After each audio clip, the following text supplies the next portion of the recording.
I'm Sara Goldvine, and this is Let's Talk Housing, a podcast by BC Housing. In this space, we explore the complex systemic issues that make it challenging for many people in British Columbia to access and afford a home.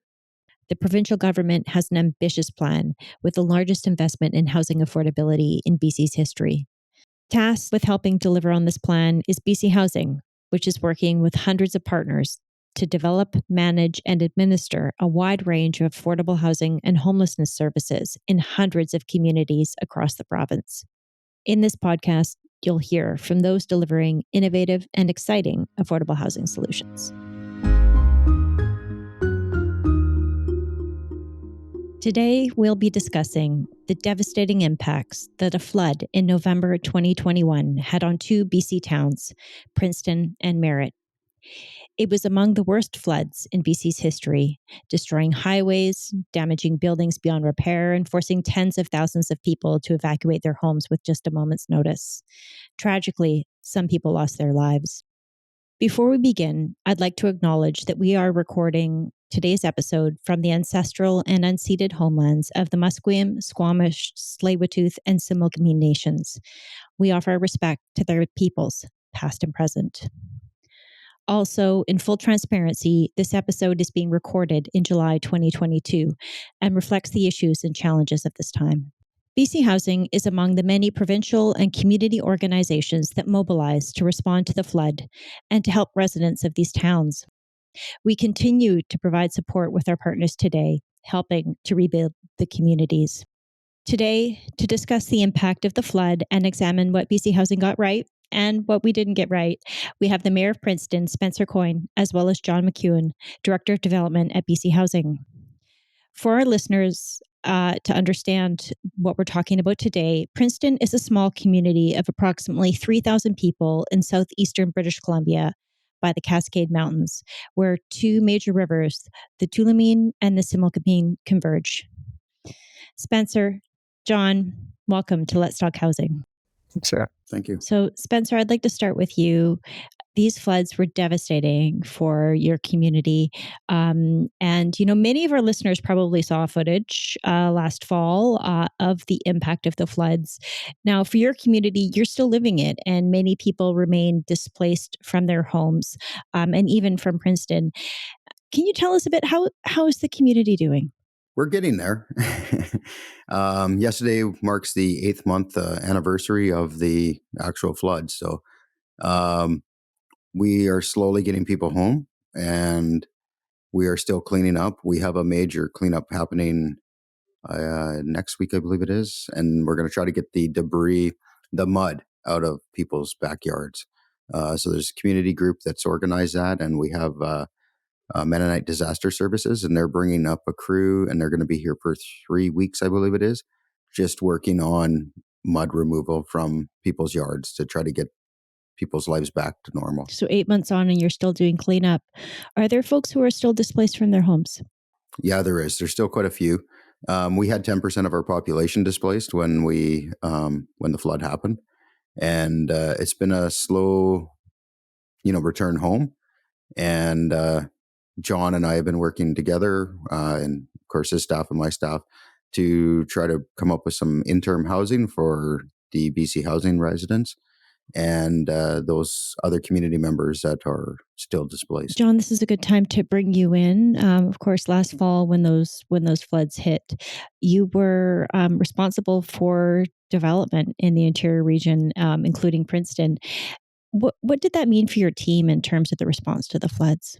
I think it meant that we really needed to be, adaptive, responsive, and the most important one, I think, is accommodating to the needs of the communities affected. And I think we were able to be that within the limitations that we had. And obviously, I wish that we were able to support and act quicker, 8 months, and we're still working on this. But I think we responded with resources and were readily available to respond to differing needs as they arose.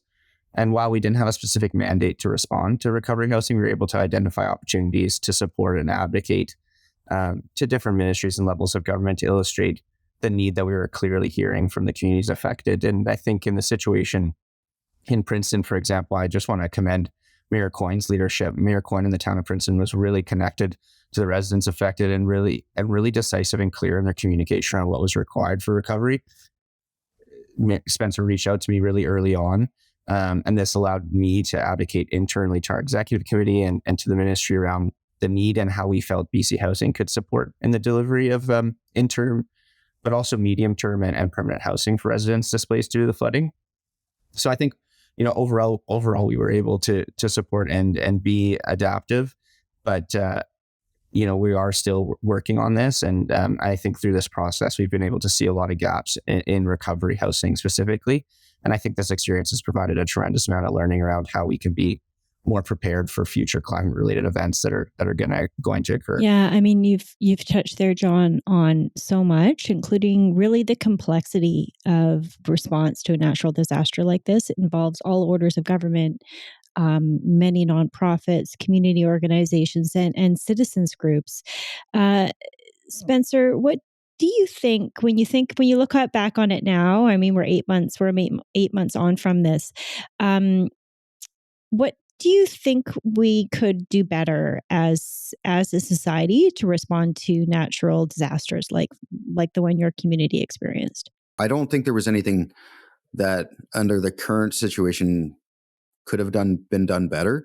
I think what needs to be done better is the province itself needs to start looking at different ways to deal with these situations.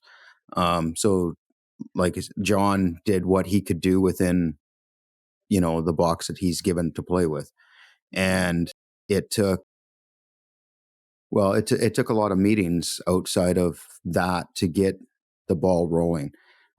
This is a real team effort, and we need all to be on the same team. And when we started all this, there were silos across not just our ministries, but federal government as well. And when we started it, there was housing, there was emergency management BC, and nobody's responsible for flooding, which makes it complicated. And emergency management BC isn't responsible for this level of housing either. So we need to start interweaving our ministries so that they can cooperate and they can come up with solutions for communities. And that's the biggest thing here, is to be able to react to the needs of the communities. We have to break down those silos within the governments. And I think we did a really good job at trying to bring those ministries together. And I know our municipality and my team really challenged the province on some things. And if anything comes of this, I hope it's that in the future we go into these emergencies, especially these climate emergencies, as with a different mindset. And I hope the planning that's being done right now and the planning that'll be done in the future will be, how does, Ministry of Highways work with the Ministry of Emergency Management, and, and how do they work with housing, and how, so it's not just, this is going to happen and nobody else knows about it. Like, this is the thing that needs to happen. And, to John and his team's credit, I mean, they've been there since the moment I called for help and asked for assistance. They've been there all the way. And John's taken my phone calls at all hours of the day. And I appreciate that. And it just shows the level of commitment from BC Housing to try to come up with solutions. John, Spencer mentioned a lot of the different partners that have responsibilities as part of this response. And of course, BC Housing had a very specific area of responsibility, including around 2 buildings that were damaged in the town. So for our listeners, BC Housing has 2 buildings, Silvercrest 1 and 2, that are home to approximately 20 seniors in Princeton. John, you worked closely with the mayor and with the city to find solutions for seniors who were displaced. Can you tell us a little bit more about the work that you've been doing with Silvercrest and for those seniors who were impacted? Yeah, absolutely. So as I mentioned earlier, Mayor Coyne in the town of Princeton was really clear around the need for interim housing pretty early on. And as you mentioned, Sara, we have 2 buildings, Silvercrest 1 and 2, in the town of Princeton. And also in conversation with the town of Princeton, we were able to identify early on that, the remediation required for Silvercrest 1 and 2, the area that they are positioned, required us to take a step back and look at what the future of those buildings is going to be. And so we now had a need for interim housing. And so what we were able to do together that I think was really effective is combine the need that other residents were facing with the needs that the Silvercrest residents were facing to do one comprehensive interim housing project. So, following conversations with the town of Princeton, we were able to kind of utilize our development expertise to go through and look at the viability of interim housing within Princeton and the different resources that we had available that could be actioned relatively quickly. And do this as kind of a comprehensive development for ideally all of the residents displaced. And I hope that we can get to that as that project progresses. The one issue that Mayor Coyne mentioned was the site that the town had identified for interim housing did require some servicing upgrades. And I think this goes back to those conversations that the mayor was mentioning with different levels of government, different ministries, to identify how we would bridge those funding gaps. And, after several calls and a lot of leadership and bringing people together by the town of Princeton, the town was approved for some funding towards interim housing from the Ministry of Municipal Affairs. And one of the caveats of this funding is it did require BC Housing involvement. And so I think the conversations that we were having leading up to this approval really allowed us to move forward quickly once it came through. And this funding in combination with BC Housing's funding towards the interim housing for the residents of Silvercrest 1 and 2, allowed us to move forward an interim housing project that we're still working on. That's great. Of course, we're recording this in July, and by the time this episode airs in probably in the early fall, that project will have moved ahead. So, Spencer, can you tell us a little bit more about what this housing project is going to mean for your community, particularly given that it's going to be serving more folks than just those who were at Silvercrest? What will it look like? Having this interim housing project move forward, and hopefully by the time it airs, we'll be closer to having that completed. It's going to give some sense of stability, I guess is the best word, to those who are still impacted by the flood and not being able to return home. Unlike other emergencies, when you get to go home after a flood, there's a lot of work to be done. After a fire, if your house hasn't been damaged by the fire, you just move home. After a flood, if your house is in a flooded area, you have to pretty much rebuild your home. And unfortunately, there's not a lot of funding to help you with that. So the majority of the people that will be benefiting from the interim housing will be lower income seniors without, who are on fixed income, and renters that don't own their home, and the landlords have decided either to sell or not repair their buildings. So by moving forward, we're going to be able to give everybody a sense of stability, hopefully the feeling of some sort of normalcy, which is a huge part of it, because the mental health aspect of dealing with the ongoing impacts from this is they're immense. Yeah, that's such an important project, Spencer. And we've talked about on the podcast some of the timelines for delivering housing, right? I mean, it's it always takes much longer than anybody wants. Even somebody who's done renos, if they have their own home done renos, knows how long just even a simple project can take. I know we're 8 months in, but we're already on track to deliver some interim housing, and hopefully it'll be in place within months, possibly weeks. John, can you tell us a bit about how your team has been able to deliver that housing on the timeline that it is? Yeah, I can. I think we've been able to utilize repurposing modular buildings that are readily available and been able to be installed very quickly as compared to other types of housing.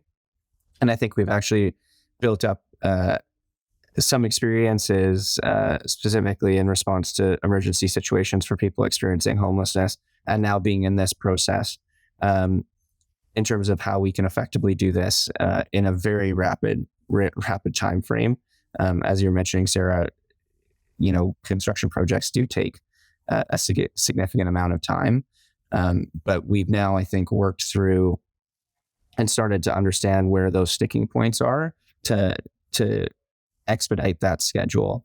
And I think I'm also hopeful that this interim housing will be available in the coming months. And we're pushing very hard on our end to make that a reality. Yeah, thank you. And for our listeners, modular housing is built in the factory, right? Rather than being built on site. Now, I know that there's site servicing that has to happen, but John, can you explain a little bit about why using modular housing helps speed up timelines? Yeah, well, in this particular instance, we're using modular housing that has already been pre-built in the factory, as you mentioned, Sarah. So there's no construction of the actual buildings. We're just installing them and connecting them to services. So there's some foundation work that typically has to be done in preparing the site, as well as landscaping and some minor renovations that are site specific.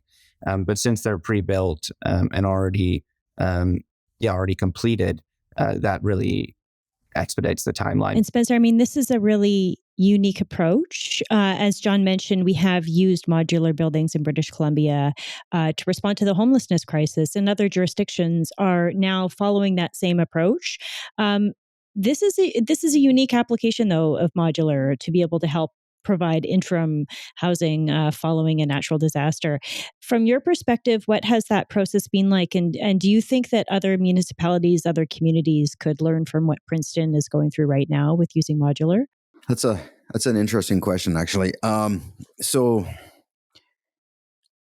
I think, and again, I'm going to throw it back to the provincial government, and I think this is something that we need to have on standby. Is almost like, in the States they have FEMA camps and those sort of things, and I know they get a bad rap, but when you're looking at the severity of the events that are happening and the need, and there's going to be an ongoing need for these type of situations, unfortunately, by the sounds of it. All the modeling right now is showing that in the future, these climate events are going to be worse and worse, and there's no getting around it. I mean, our modeling right now, it's early in our modeling forecast, but our modeling for future floods makes this one look like a cakewalk. And that is horrific, and it's scary. And we've got a forest fire right now happening up by Lillooet or Lytton, and it's just, we need to be able to react faster. Unfortunately for us in our situation, the hold up originally was how do we deliver on this? So who's going to pay for it? And it took it going to the Treasury Board to be able to get the money to do this, because it's never been done before. Now the problem is going to be, now that John and his team are able to source the buildings, is we have to put the servicing in, and there's a major supply chain issue, and being able to get the services in place in a timely manner is going to be the hardest part now. And now it's going to be back on us, because now we're going to be, the slow ones to the table. So, but I think really, if we're going to move forward as a province in a way that's going to be best for the residents, is that we need to be able to move faster in the future. And we need to use Princeton as a learning example of what we need to do. I'm not here to put blame on anybody. That's somebody else can do that. We're all about finding solutions around here, and I think what we've done really well is find solutions that are practical and that are what's the right word? That are practical and they're sensible. We're not looking to solve the world's problems. We're just working to make sure that our community can stay together. And that has been a big thing. I mean, because of the housing crisis we have in our community, Princeton's been growing rapidly over the last few years. All of our hotel space is full. We have people that have been displaced because of this from the Okanagan all the way through the island. And, a big part of recovery is being able to be together as a community. And I think we need to realize that is if we want people to come through these events in a good way, then we need to be able to keep people together. We need to keep neighbors with their neighbors, right? Like neighborhoods are such a vital part of community. And when you break up a neighborhood, you lose your support networks. And, we don't put enough stock into what that actually means anymore. So, I think if we do anything in the future, it's that we try to keep people together. And this is probably one of the best ways to do it is have the ability to go into a community and set up something like this. Yeah, I really appreciate, Spencer, that you've talked about the importance of keeping a community together. John, the mayor mentioned learning from Princeton, recognizing future climate crises and other crises that could be occurring with more regularity. What do you think the province should learn from the experience BC Housing had working with Princeton? Yeah, thanks, Sarah. And I think Mayor Coyne touched on that. I do think that what we've been able to do in Princeton could be replicated in other communities, and it could be replicated even faster if there was funding readily available and resources readily available. In this specific instance, we had to go procure these temporary modular housing units, but if those were readily available to be able to action and be held with the province, if that made sense, we could really mimic this process and expedite it even faster. And I think BC Housing is positioned really well to support in that because of our development experience and our ability to kind of deploy these housing units very quickly. And then also working really closely with the mayor and different ministries, because ultimately the municipality should be informing these projects because they have the best understanding of the needs of their community members. And I think we've been able to do that really well in partnership with the town of Princeton. So we're having ongoing conversations with Merritt and Lytton, for example. And BC Housing's taking a bit of a different role depending on each unique situation. But I think with the town of Princeton being one of the first projects where BC Housing's been involved in recovery housing following the floods, we really will be able to take from these experiences and apply them to future recovery housing projects. John, I mean, you've talked about what your team has been working on with Princeton in terms of the immediate response and the interim housing in Princeton. What about going forward? What is some of the work that BC Housing is working on to think about the future and the impact of climate resilience? Yeah, thanks, Sarah. I mean, I think as we've discussed today, this isn't going to be the last experience that we face. And we really do need to start considering climate disasters in our building codes and really throughout the development industry at large.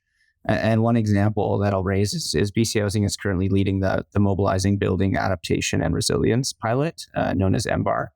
And so MBAR is a multi-year, multi-stakeholder knowledge and capacity building project, which helps people protect their homes and buildings in the face of climate change.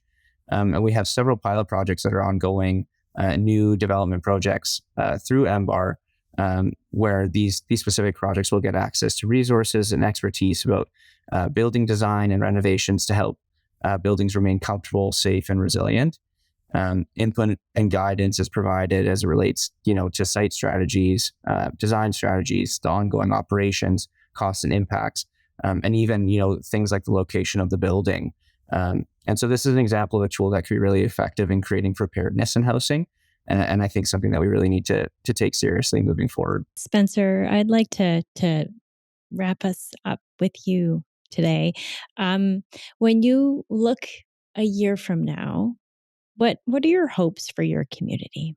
It's a big dream, but I hope in a year from now that we'll have most people home. We'll have housing developments underway, both BC Housing and private. And I hope that, it's been 4 years for Grand Forks, and I'd love to be able to do what needs to be done in half the time that Grand Forks had to do it in. I know that's a big dream, but I think it's a vital one. I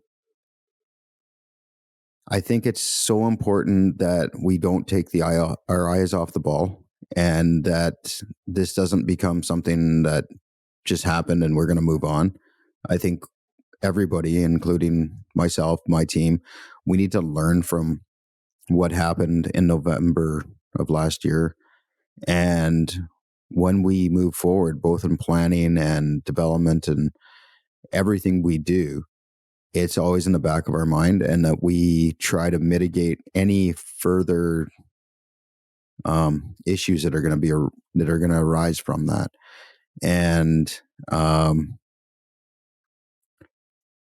yeah, it's a really, I mean, you gotta think big, or don't bother coming to the table, because I mean, these are our neighbors, our friends, and our families' lives that we're talking about, and it's our jobs to make sure that they have the best quality of life, and that's what I will fight for until I'm no longer in this position, as is the best possible Princeton we can build. Thank you so much for joining us, Mayor Coyne, and thank you for joining us, John. This has been a really great conversation, and I certainly, all the best for the future of Princeton. Let's talk again soon.